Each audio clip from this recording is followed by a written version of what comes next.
मी सर्वप्रथम तर 78व्या स्वातंत्र्य दिनाबद्दल माझ्या संपूर्ण जामठा ग्रामवासियांना मी हार्दिक शुभेच्छा देतो।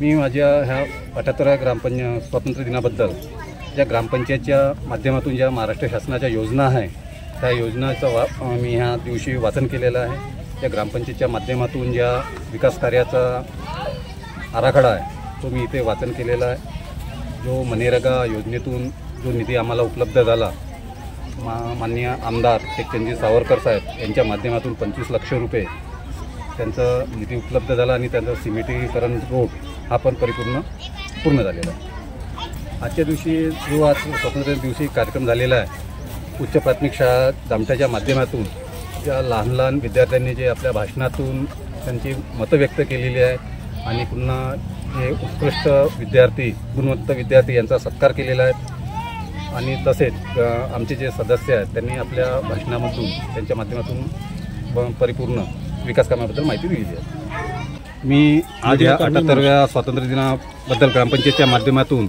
संपूर्ण जामठा ग्रामवासियांना हा संदेश देऊ इच्छितो की मागील काळामध्ये आपल्याला स्वच्छतेवर तालुका लेवलवरती पंचायत समितीच्या माध्यमातून जिल्हा परिषदेच्या माध्यमातून 10 लाखाचा पुरस्कार मिळाला होता। त्याच माध्यमातून मी संपूर्ण ग्रामवासियांना हे सांगू इच्छितो की स्वच्छतेवर आपल्याला जास्तीत जास्त जामठा ग्रामवासियांना काम करायचं आहे। आपला परिसर स्वच्छ ठेवायचा आहे। ज्याप्रमाणे आपली ग्रामपंचायत स्वच्छ आहे त्याचप्रमाणे आपल्याला आपला गावसुद्धा स्वच्छ ठेवायचा आहे। धन्यवाद। माझे नाव पियुष मोहोळ, मी 10वीत मी आता 2024 वर्षाला 10वीत होतो। मला 10वीत CBSE पॅटर्नमध्ये 81% आलेले आहे। मी आजबद्दल 2 शब्द सांगण्यात इथं बोलवले आहे मला। मी 10वीत किती तास अभ्यास केला, कसं केलं आणि का केले, तर फक्त पहिलं लक्षात हेच का शाळेत जे मास्तर शिकवता आपल्याला तिथं फक्त आपल्याला लक्षात ठेवणं आहे। घरी येऊन फक्त एकदा हेच रिवाईज करणं आहे आपलं। रोज फक्त जेवढं शिकवलं तेवढं केलं तरी खूप आहे 10वीत मार्क आणण्यासाठी। आम्ही तरी तेवढा कमीच म्हणजे तरी 81% आले।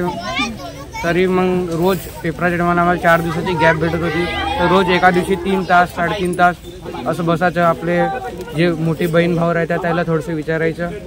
रोज त्याच्या यांनी पेपरात जे प्रिव्हियस इयर पेपर राहते कमीत कमी 3 ते 4 वर्षाचे ते एकदा पाहून घ्यायचे।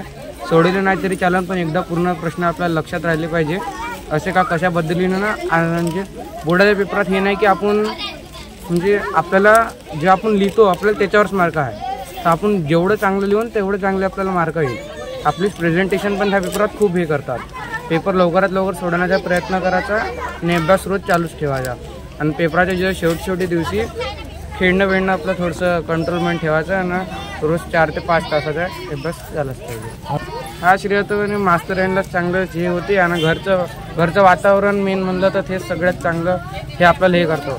घरचं वातावरण काही बरोबर नाही तर पोराला अभ्यास करण्यात मन नाही लागत। तेच आपले घरचे जे वडील आहे त्याच्यावरही हे डिपेंड करतो का आपण हे अभ्यास करणं आपलं म्हणजे त्या लोकांच्या प्रेरणा आपण तसा माहोल राहते तसा आपण अभ्यास करणं।